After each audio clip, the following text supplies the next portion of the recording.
માં સબરી એક ભીલની દીકરી બાપુ, અને એ ભીલની દીકરી અને ગુરુ મહારાજ એના માતંગ ઋષિ એને કીધું કે આ બેટા બે જા, વેલો મોડો રામ આવશે. 8-10 વર્ષની દીકરીને ગુરુ મહારાજ નો એક શબ્દ પકડી અને બાપુ એ બેહી ગઈ અને રોજ આંગણું વાળી છોડીને સાફ સૂફ કરી અને રાહ જોવે કે હમણાં આવશે હમણાં આવશે. હાંજ પડે કે હાથ નો આવ્યો કઈ નહીં કાલ આવશે. બીજે દી એનો ઈ પ્રોગ્રામ, હાંજ પડે કે હાથ નો આવ્યો કઈ નહીં કાલ આવશે. ચાંદીના પતરા જેવા વાળ થઈ ગયા, 70-80 વર્ષની ઉંમર થઈ તોય રામ નો આવ્યા ને બાપુ સબરી માં નેજવા કરી કરીને જોવે છે કે મારા રામ ક્યારે આવશે, મારો રામ ક્યારે આવશે. નહીં આવે, એ નહીં આવે એમ કે ને તો અંદરથી અવાજ આવે મારો ગુરુ બોલ્યો એ કોઈ દી ખોટું પડે નહીં. એટલો વિશ્વાસ, એટલી ધારણા. અને રામચંદ્ર પરમાત્મા અને લક્ષ્મણ જતી જતી સીતાજીની શોધ કરવા માટે નીકળ્યા અને સબરીનો મલક આવ્યો. પ્રકૃતિ રામનું ભજન કરતી હતી, ઝાડવાના પાંદડામાં અવાજ આવતો હતો રામ રામ રામ. લક્ષ્મણજી પૂછે છે રામચંદ્ર પરમાત્માને કે મોટા ભાઈ કયો મલક આવ્યો? આ તો પ્રકૃતિ તમારું ભજન કરે છે. ત્યારે લક્ષ્મણને રામજી કહે છે કે હામી ઝૂંપડી રહીને એમાં એક ભીલની બાઈ મારા નામના જાપ કરે છે.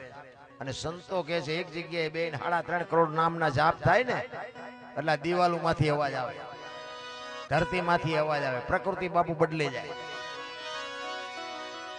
જા કે જોતો અહીંયા જઈને શું કરે છે એ સબરી વાહે બાપુ લક્ષ્મણજી જાય છે ને, શેષ નાગનો અવતાર પણ સબરીની ભક્તિ જોઈને ધ્રુજી ગયો કે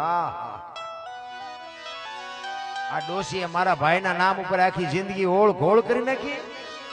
નેજવા કરી કરીને જોતી હતી કે હે રામ મને દેખાતું નથી, મને સંભળાતું નથી, કી બાજુથી તમે આવશો મારા બાપ, હવે મારે જવાનો સમય થઈ ગયો, આવો ક્યાં છો?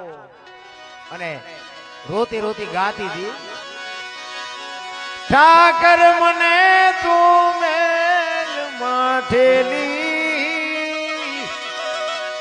તું છો એક બેલી,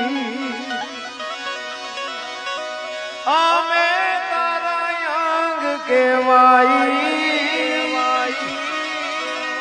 બીજા કે આશરે જાય.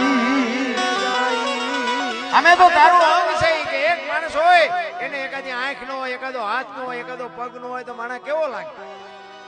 અમે તારું અંગ છે, જો તું નહીં મળ ને તો તું ભૂંડો લાગી. સબરી બાબુ રામચંદ્ર પરમાત્માને ઠપકો આપે છે કાલા ઘેલા અમે એ તારા કેવાઈ જો પીએ તારા એ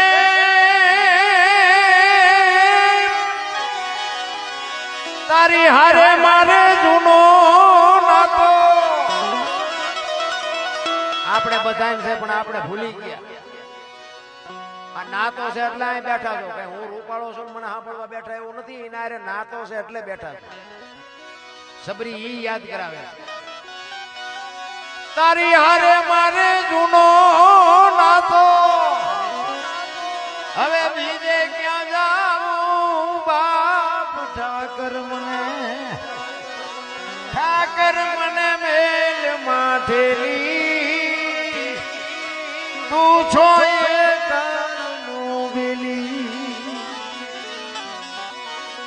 મધ દરિયામાં એ મારું આણ પડ્યું છે ને થાય છે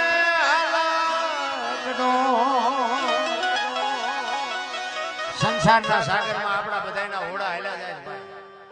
આમાં ક્યારે કોનું ગોલોટિયું ખાઈ જાય કાંઈ નક્કી નથી. ઓલો કોરોના આવ્યો હતા બાપુ, કેટલાય ના ગોલોટિયા ખાઈ ગયા, કોઈ ન બસાય. એ તો કોક બાપુ જો સમર્થ પુરુષનો સથવારો હોય છે તો કાંઠે ફૂગવાના, બાકી વાતમાં માલ નથી. મધ દરિયામાં એ મારું વાણ પડ્યું છે ને થાય છે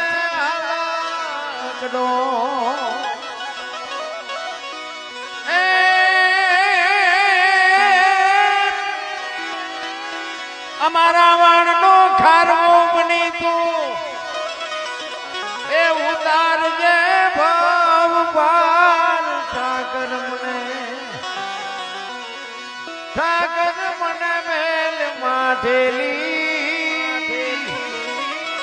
તું છો એકલનું દિલી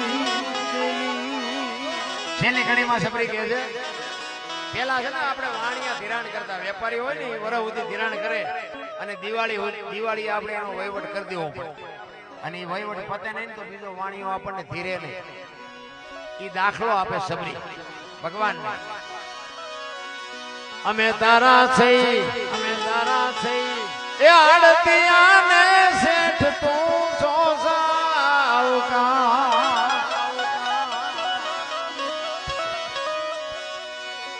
એ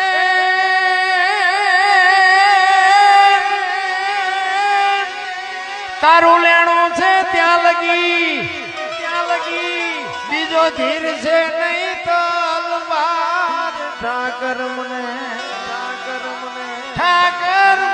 મેલ માઠેલી અને તું છો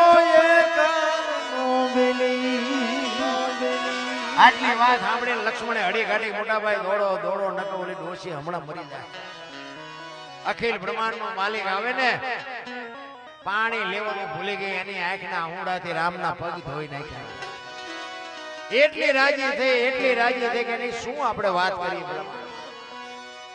રામચંદ્ર પરમાત્મા આવ્યા એ તો એને હરખ હતો જ પણ મારા ગુરુ બોલ્યા આજ સાચું પડ્યું એનો જે હરખ હતો ને એની કહું ઢૂકતી હતી મારા રામ સદગુરુ અને શિષ્ય આપણને ખબર જ નથી